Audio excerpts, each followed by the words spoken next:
I'm sitting down. Listen to this. The next time, thank you. I thought they were on our side. That's all right. Don't worry. Don't hurt them. Don't hurt them. Non-violence. Non-violence.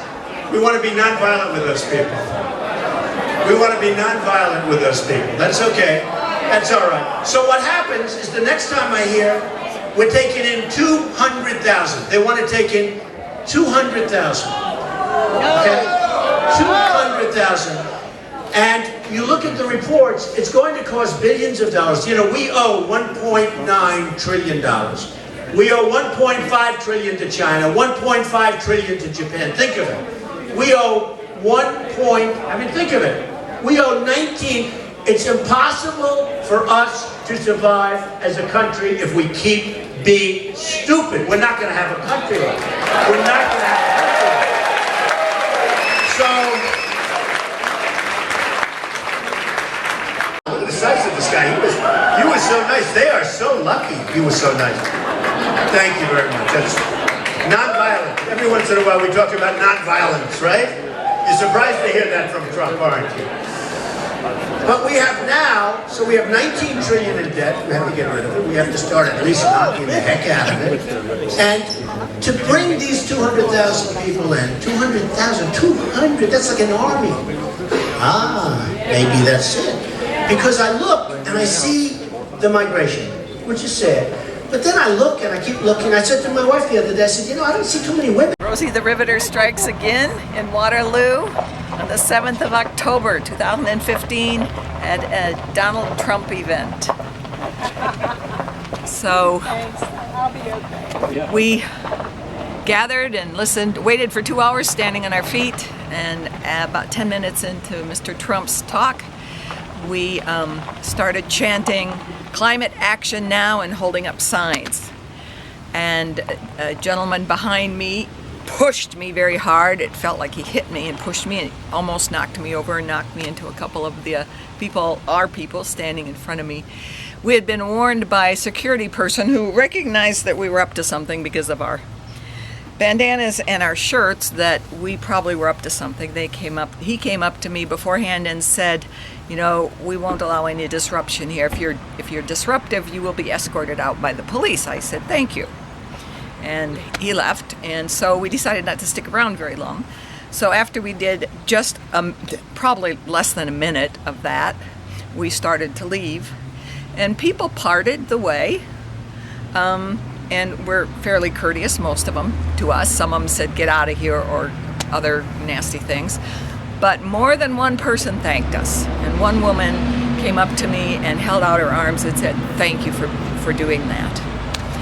And so, it was a really powerful event. I was frightened beforehand and exhilarated afterward. Oops, we'll always scoot a little bit this way and then we won't get that other sign in there. All right, whenever you're ready, you can share.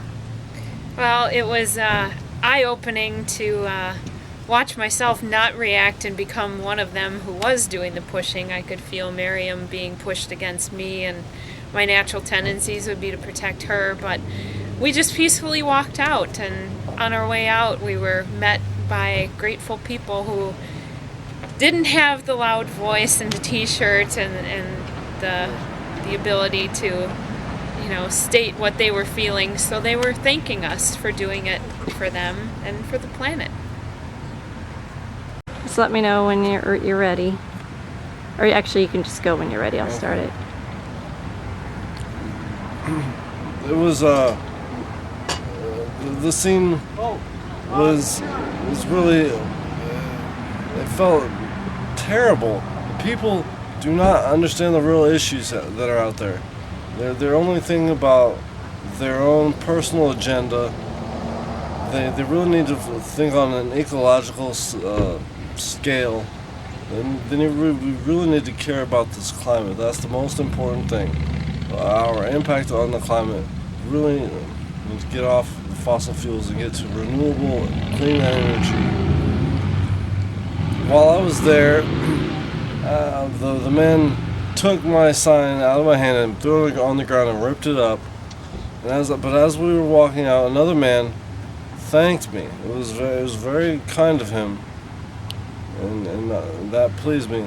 But it hurts to know that no one really understands what is really going on in their world. They live in this world, but they're only in their little personal bubble. They need to expand their mind frame and think of things on a global scale. Thank you very much. Thank you for your time.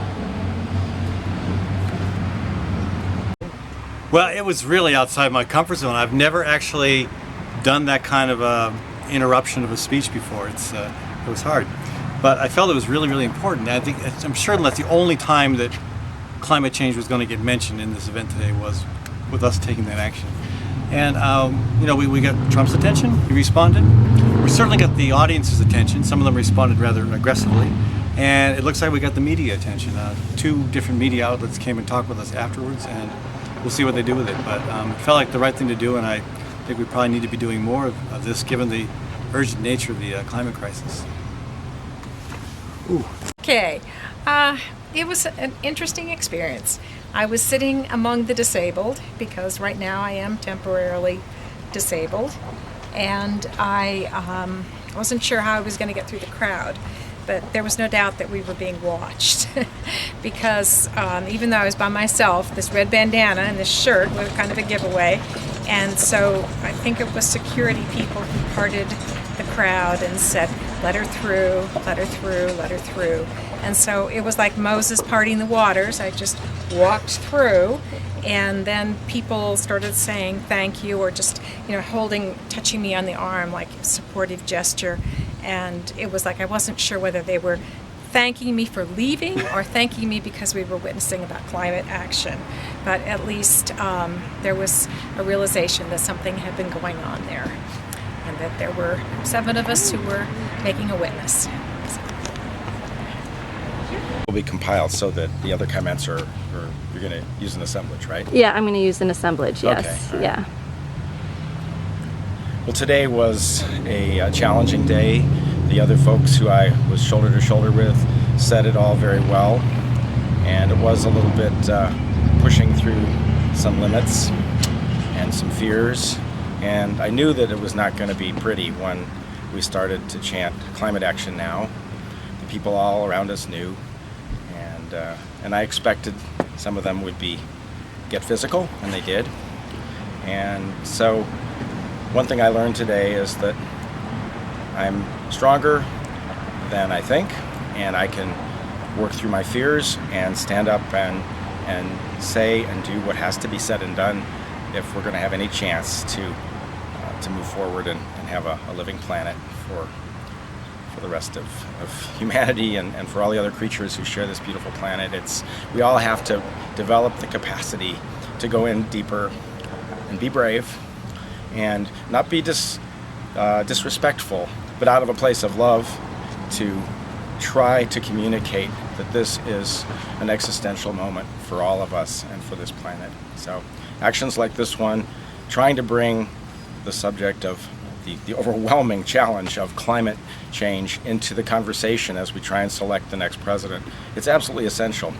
It has to be done, and I'm grateful that I was with 6 other people who were also committed and brave enough to sort of go into the belly of the beast, because it was clear that we were not in a very friendly environment, this crowd of enthusiastic Trumpistas. So anyway, namaste.